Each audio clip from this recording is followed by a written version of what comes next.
Welcome to the ultimate destination for skilled carers and support workers in the realm of disability care. I'm your host, Ryan Tyndall. Let's dive into the dynamic world and the invaluable work of supporting individuals with disabilities. Right, Jack, we called this podcast Yes Man, and it's based around the movie. We'll talk a lot about the barriers and things you're confronted with.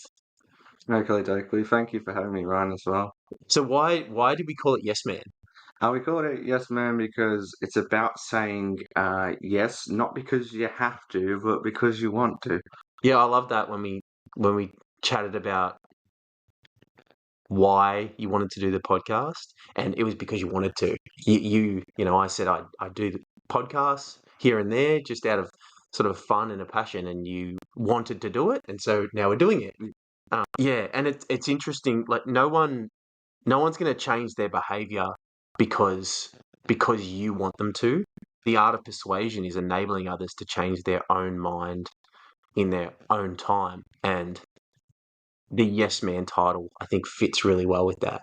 So you're here to talk about seizures. So do you want to tell us a little bit about you and your everyday seizures and insecurities, and you wanted to talk about mental health. These were some topics that you'd like to discuss. So how did you want to start by introducing? My name's Jack, and I live on the Mornington Peninsula, just up Rosebud Way, and I suffer from epileptic seizures. I know a few people with epilepsy, and it affects each person really differently, the way it affects you versus the way I've seen it affect other people. What do you think the hardest part about having epilepsy is for you? So I reckon the hardest thing about having epilepsy is not being able to have a job or sort of have that freedom of having a license. Yeah, the freedom's a massive one, isn't it? Because it's something that I know for one, I take it for granted. If I want to do something, if I want to go to the gym, just get in the car to go to the gym. If I need to go to work, I get in the car, go to work. But it's something that's really prevented you from accessing things that you want to, like something as simple as having a job.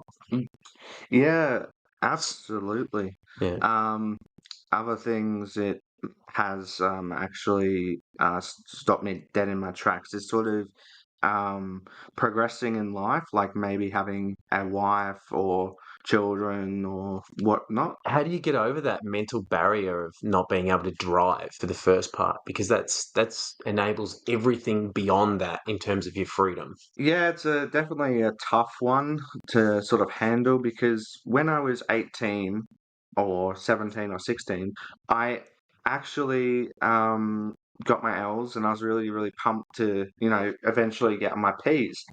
And I did about 120 hours of just driving, sort of getting that feeling like you're getting somewhere. And So you that, always assume that you're going to have a license. yeah, that's it. You did the work, you Yeah, did your learners in anticipation for getting your yeah, P plates and having a car, and yeah. then that was taken from you, was it? Yes, it was kind of taken from me by the government. You don't sort of have an option. I got my P's and I was pumped. And basically, the next day or so, the government just said, we're going to need your license now, security purposes and all the rest of it. I remember the exact day of folding up my license in an envelope and sending it to them. Everything that I had worked hard for that year, the year before, is now sort of ruined by this stupid freaking disease. Yeah, it must have been so confronting, and it's something that from that point you've had to deal with how it impacts your life, your freedom, and your choices, and every step of the way, and how you're going to get someone, how you're going to do something, just the things that you want to do. How did you come to terms with that? That must have been really, I don't know. I don't even know how you would have felt at that point. How did you feel? Honestly, I felt like crap for a couple of days, and I got really, really depressed. Mm, Um, that's understandable. It's completely reasonable to feel that way. yeah, Yeah.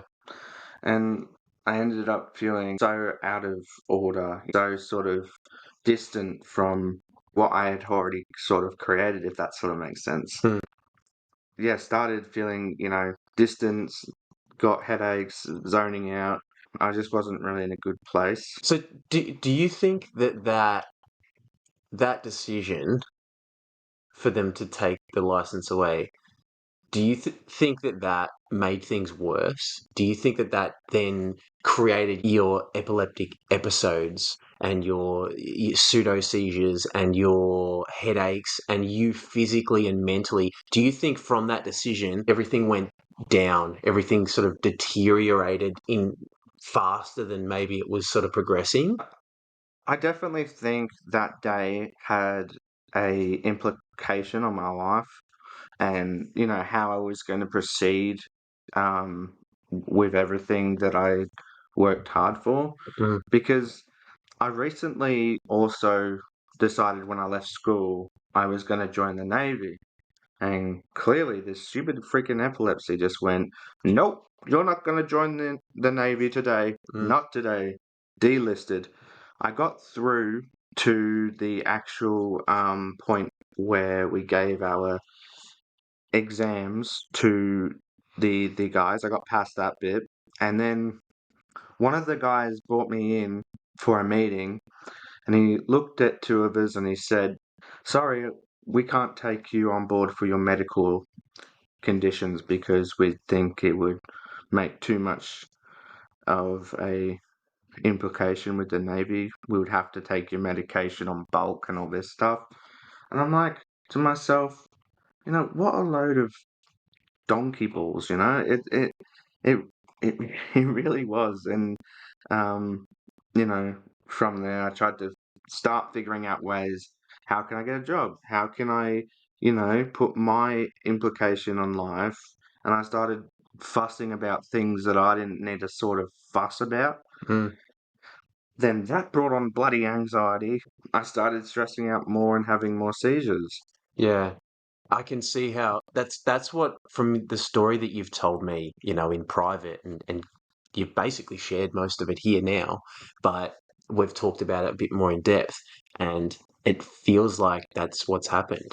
The negative compounding effects have sort of taken that route and from the license being taken away, seizure activity and anxiety, depression, all these things compounding upon one another, having no freedoms, all stemming and working against you and against, all these visions that you had for your life and what you wanted to do, being taken away. And I don't know, it's just very impressive to sit here and see you as a young man with the values and principles that you have and how they do shine through because you're a very kind, giving, thoughtful person. And it's just very surreal to see how the world has treated you, right? Through pure luck or lack of luck, Yeah. and then to see that you have morals, you have ethics, you treat people the way that you want to be treated. How? Some of us are very privileged, like we treat people like crap. Yet you sit here having so much indignity forced upon you and you treat people really well. How do you do that? Well, Ryan, when you've got such a condition like mine, you have it for such a long time, you start to joke about it. You start to Mm, look at it in a positive way rather than a negative way. Because I tell you now, people listening with epilepsy conditions, that if the seizure's going to happen, it's going to happen. So what's the point of kind of worrying about something that's inevitable to happen? I mean, every single day for the past, I think it was 2 years, I'd been worrying about smacking my head on corners, mm. over analyzing stuff, and And constantly worrying about things and your safety. and it just sucks, man, because you're trying to, you're sort of trying to enjoy yourself going out with a family member or a friend or a girl, and you're just trying to listen to the conversation, but your brain's analyzing every doorway, every every corner, every bench. Um, Yeah. Yeah, so I mean, in terms of the problems around that, we've talked about how professionals create these solutions to these problems of epilepsy. And I guess that goes back to the Navy and their decision, Vic Roads and their decision. There's so much talk about inclusion and diversity, and um, there's a there's a discussion there around the dignity of risk, which is your ability to choose things that might seem risky, but you're entitled to make your choices. And then contrasting that with the duty of care.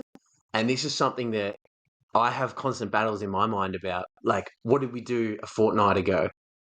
We went to the rock climbing, Yeah, we've been rock climbing and we went mountain mountain biking. biking. Yeah. Mountain biking down Red Hill, Arthur's Seat track, like big, steep, dangerous sort of tracks. And I'm constantly having to have that battle within myself and figure out, I'm like, okay, this is a dangerous activity. You know, something could happen, something could go wrong. You could have a seizure on your bike going 30 Ks down a hill, right? But that's a dignity of risk. And you're entitled, if that's a risk you want to take, you're entitled to take that risk. And yet, here's me coming from a teaching standpoint. Well, where's my duty of care here? Like, I need to make sure nothing bad happens. I can't make sure nothing bad happens in every single situation, even if it's as simple as, us walking around your home and then you have a seizure and hit your head in the bathroom.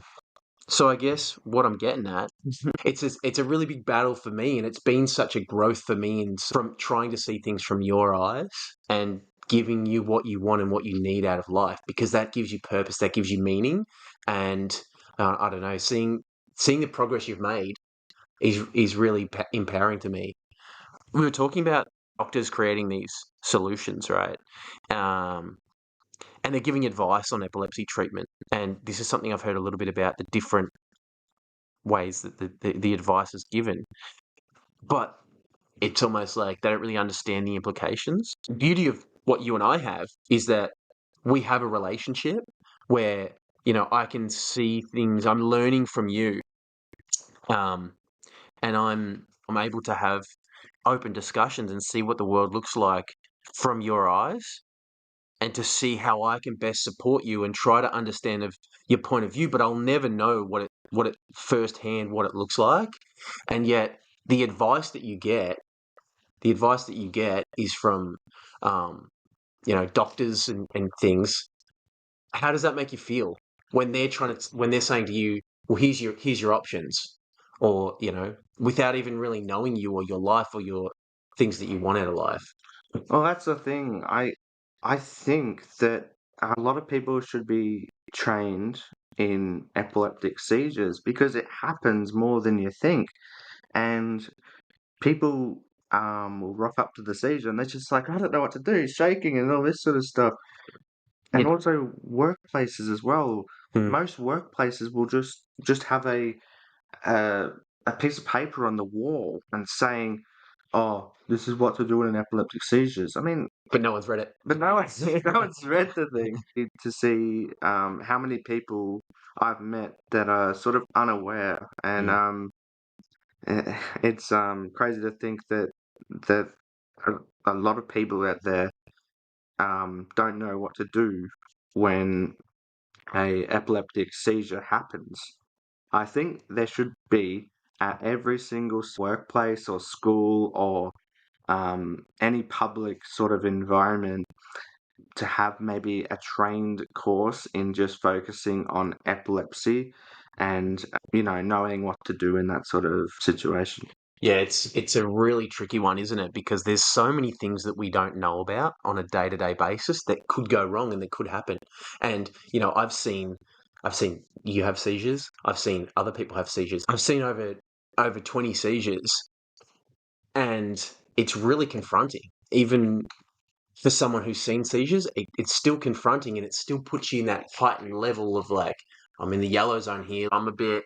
Um, I'm a bit heightened, and my senses are really in tune to what's going on. And I hope I make the right decisions here to the safety of you. But you don't get a choice. You've got to put your trust in people. You start a new job. hi, I'm Jack. I'm letting you know I have epilepsy, and then they go, oh yeah, yeah, it'll be fine. You'll be right.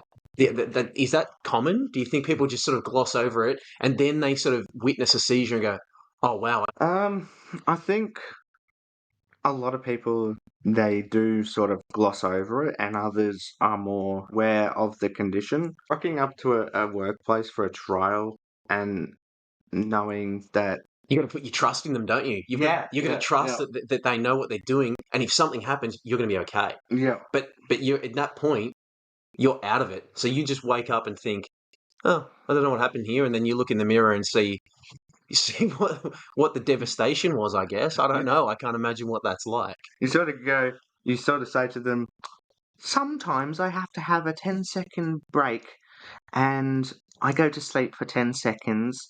If you could just make sure that I've got no nothing in my mouth, that I'm not chewing my tongue or anything like that. And you just tell them that before you rock up to any sort of public place, Mm, like for instance, like a pool or um, a shopping center. You always make sure that you've got someone with you. yeah, Sometimes it's difficult because you don't have someone with you. So you look around and you just go, I got to have my trust in the people. yeah. They'll sort of know what to do. Do you think that that's the hardest part? Is going out and having support sometimes, and having confidence behind the people that work with you? Like I'm hoping and I'm assuming that you would have confidence in me, but really I don't know how you feel about it. I've witnessed you have some absent seizures and pseudo seizures and full seizures. So you might feel confident in how I'm going to respond to it. But the only reason you would get that confidence is through it happening, and then time and time and time again, the confidence builds. Mm. But then if you're forced to, that's how life works. You're always meeting new people when you're put in different positions, and then your confidence goes back to zero, and you don't know what to expect from the person. I can imagine that must be just exhausting. Yeah, Ryan, it's definitely frustrating. I myself have had multiple different injuries, but luckily those sort of uh, injuries have been at home. I've launched off my stairs at home, and Launched. yeah, I just decided one day I was going to put a jetpack in my ass and just launch myself up the steps there, and So you had a seizure at the top of the steps, did you? yeah, I was just like, and Down you go. down I go the stairs. We wake up. Oh, black eye. Oh, Yeah. lip busted up.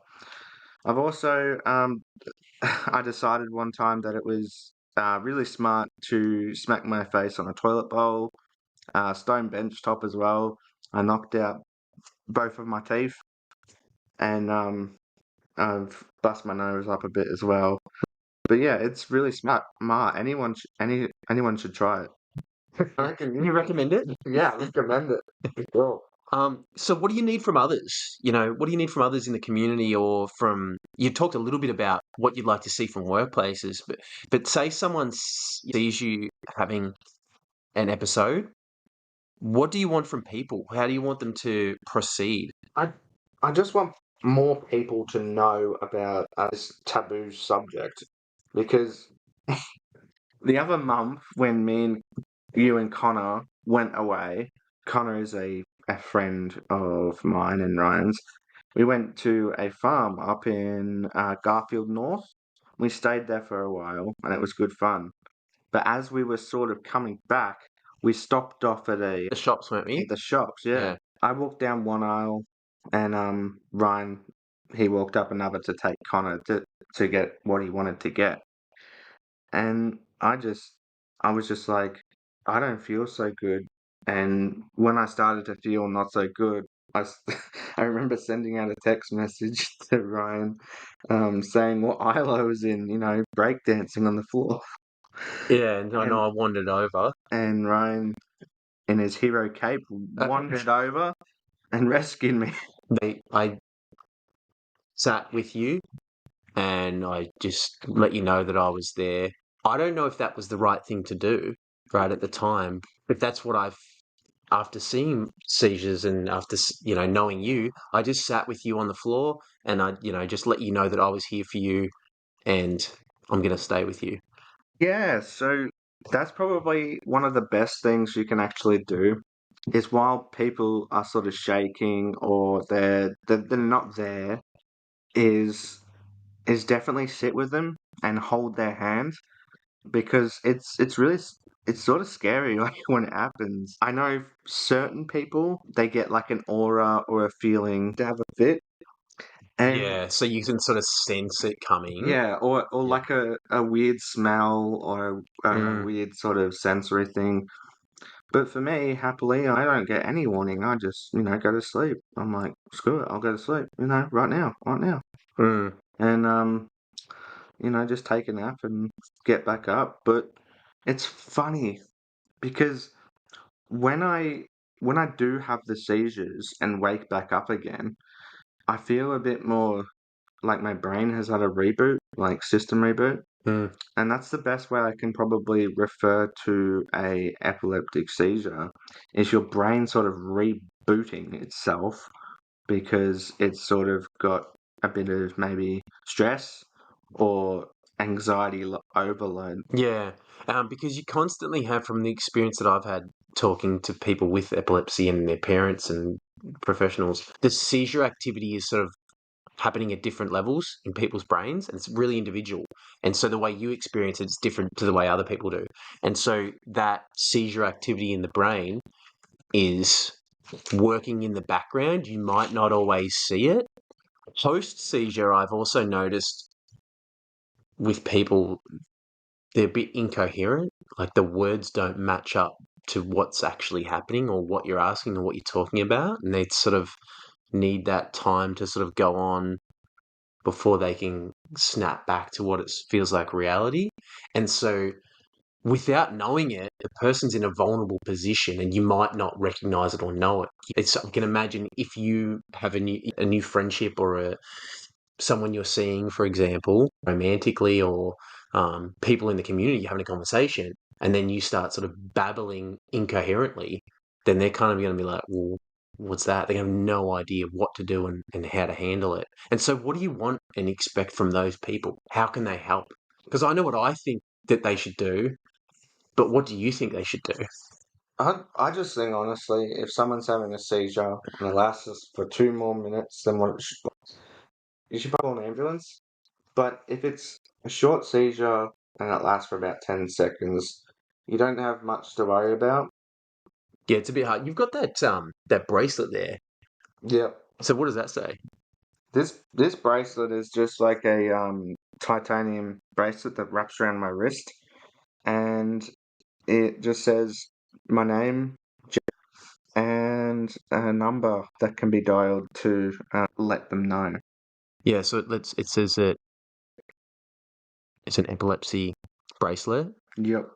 and it's got a phone number on there. Yeah. So people call that phone number if they come across you having that seizure. Absolutely. That's something really important for people to know because they might not see that. Like someone might be switched on. You might be lucky enough that they've seen what's happened and they've gone, oh, the bracelet. Make a Mm. phone call. What things do you do to push yourself to help you get better?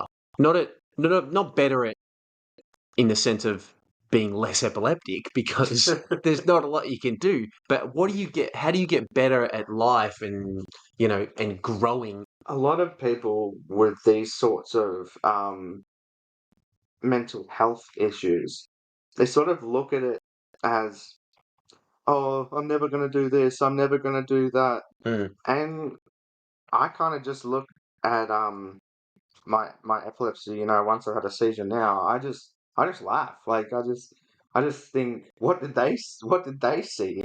And uh I don't have honestly, I don't have time to sulk and cry, and neither should you. If I can give any advice is don't give it the time of day. Don't waste your time. Don't Um waste your time worrying worrying, yeah. about the bad things. Yeah. And so you've been doing meditation lately. I know that's one of the things that you're interested in. Do you want to tell us about that or why you've looked into that?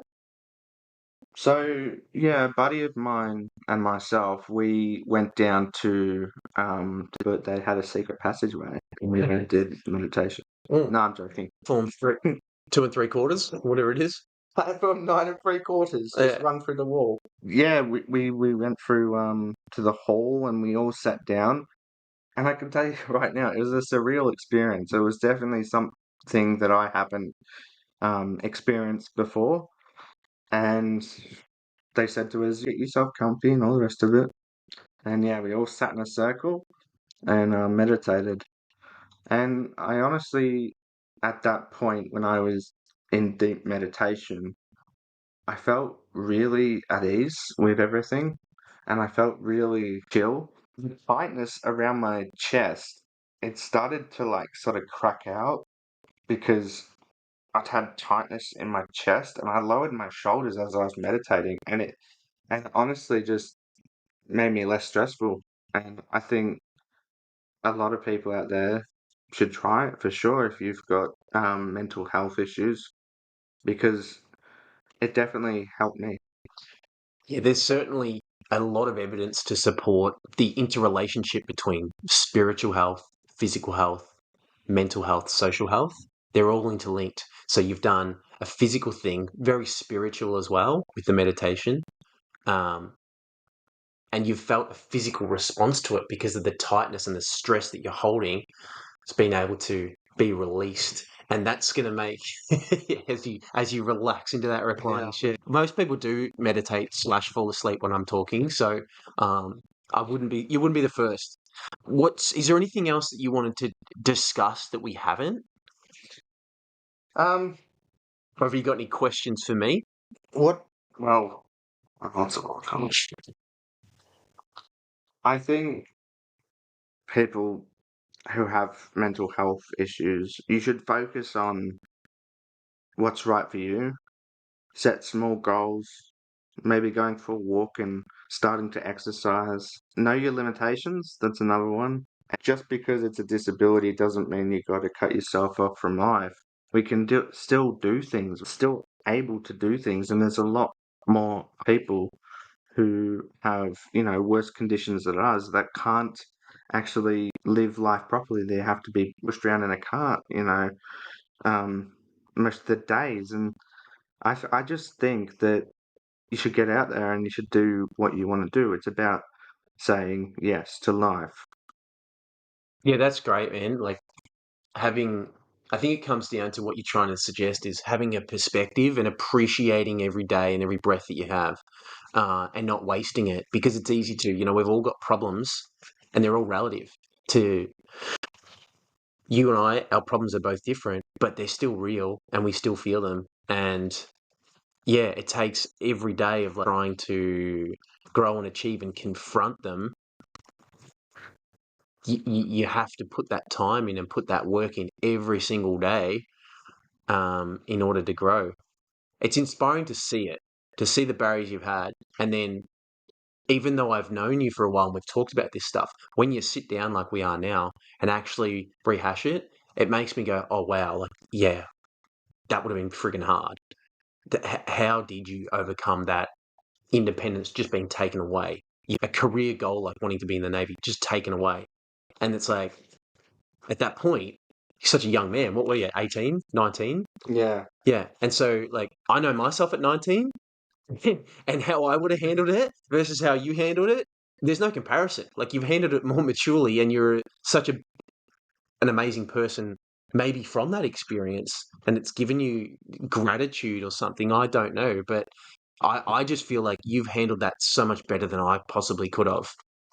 If you want to know how I actually sort of handled my life being sort of rocked up in a ball and thrown out the window, I was really upset with my life. I fixated on, the Navy. The Navy is going to be my sort of um, job, and I'm going to get through it and all the rest of it. But they just went, nah, it's all good. Your driver's license is taken off you. Your bloody Navy's going. What else can we take off you? This football T-shirt as well. Yeah, because we're taught to be, or we're told to be, you got to be resilient. Oh, if you can have any dream that you want. If you want to accomplish it, there's no barrier. And yet you hit this brick wall where these things are taken away from you, and it's okay. What can you do at this point? What are you going to do? And you've had to confront that head on. At that point, I started to get really, really bad anxiety. And it was physically exhausting, and really unhelpful with my anxiety. But I started to set new goals, Yeah. and So how did you overcome the anxiety? I know you're about to go into that, but I just wanted to frame it because you started to develop the anxiety, and that was preventing you from stepping out of your comfort zone and doing the things that you wanted and having a good, exciting, enjoyable, meaningful life. How did you overcome the anxieties? Or how are you overcoming the anxieties? Are they still there? What do you do to break out of them? I just started to set small goals for myself, like go for a walk every single day, sort of go down the pool once a week. Just little goals that I know I could accomplish. Sitting outside, meditating. Vitamin D and the fresh air, we saw that during COVID when you was locked indoors. People's mental health really took a turn for the worse. And something as simple as just going outdoors, getting some vitamin D and some sun can just turn your day up the other way around, which is it's so impressive to think that that's such a small thing can have a dramatic effect. And like you said at the start, you have to choose that. No one's gonna drag you out. You've got to make the decision. This is what I'm going to do, and you got to find that solution yourself, or it has no meaning. Yeah, well, I sort of got the solution when I started to say, I'm not gonna get in the dumps about this something that's mental. Don't overanalyze everything and don't stress over stupid stuff that you don't need to stress about. Also having fulfillment in what you do every day and basically enjoying life. Yeah, there's some really practical solutions that you've put there for people. Most of it stems around perspective and having the perspective of the gratitude for what you have and the mindset towards that. I know you enjoy reading as well. Do you think that helps you? Because that's kind of like a meditation as well, in a sense, or it's a growth thing for you. I don't know. How do you view it and the reading that you do? Um, I think I'm a history buff, so I like to um, read a lot about World War II and World War I, and so I think the way that it sort of helps me is I read these stories about people back in World War I and how sort of bad it was for them. You read these stories and they're absolutely horrific. Some of these soldiers, what they went through is absolutely in no comparison to what I went through. I can't compare what they went through to my condition right now. So I sort of look at these soldiers and I go, far out. What you went through is immense. Nobody should have had to go through this, and that's what I sort of compare it. Yeah, what you're describing there is how you've got perspective. Yeah. I think that's what's been the solution to dig yourself out of that hole. Um, Having the perspective. Was reading a hobby for you, or was it something that you started doing potentially a solution to break out of the anxieties? How did it actually start? Have you always enjoyed reading? Funny enough, I was never a reading guy. My dad used to, well, he still does actually. Hello, Dad, how you going? Um, my dad used to read a lot of World War II books. I think he still reads some today, and I just got reading one. I think I was when I was about 15, Hmm. and it was about a SAS group, and I was so intrigued about the comparison and what I was sort of going through, and I don't know if it's because I play a ton of video games, but yeah, I definitely was interested, and I read about I think five or so books after that about war, Hmm. and I'm currently reading one at the moment, and it's about a SAS group, and it's real. Some of the stuff that they went through is crazy. Yeah, Not in a bad sense, but more in like, man, that is crazy. confronting things that they have to overcome, the Yeah, challenges they yeah, have to constantly overcome. yeah. Confronting is definitely a really, really good way of describing it, and in this day and age, I think yes, it's confronting. The body and the mind are so impressive as to what they can overcome. And yeah, its potential is unparalleled to anything. We overcome all these problems in society and in community, and to look back and gain that perspective on World War I was 100 years ago, over 100 years ago, to look where society is. It has no option but to give you perspective and appreciation for what we have an abundance of here. Anything we want. You want to watch your TV show on demand? It's there. You want to eat whatever food you want in abundance? It's there. And we're almost at a point where now the implication appreciation, it sends us down a really bad route where anxieties and discomfort is created by our instant gratification, because we have so much ability to, if you want to look on your phone and get that dopamine hit, or in the fridge, or energy drinks, or caffeine, whatever it is there in front of you, and you can take it all in, and there's no one to stop you. And so guiding people is a really, really challenging thing I've found within what I do. And you discovered that on your own. You found the perspective on your own. And so I take a lot from what you've done. Really impressive that you've done it yourself. You're the solution to the problem that has been thrust upon you with no choice of your own. Yeah, no, definitely what you were referring to before that, the materialistic sort of world. I think a lot of people have sort of gone too far into into technology. I don't think people have too much appreciation and focus of what's going on in the world. Yeah, we live in a, as you were saying, food is there, phone is there, everything around us that we take granted for is there. And sometimes I stop and think when I'm in the shower and I go, wow, was it really like for people back in 1945 just going to war? 15-year-old people going to war and having to fight for their country. And what is it all for? Like, literally, what is it for? I mean, that's a whole nother podcast, isn't it? Maybe that's number It two. is another podcast, definitely. Your mindset is such an advantage to you. There's a book I read, Know Your Strengths and Play to Your Advantages. Your mindset is your advantage. Any challenge that's put in front of you by your perspective and by your attitude.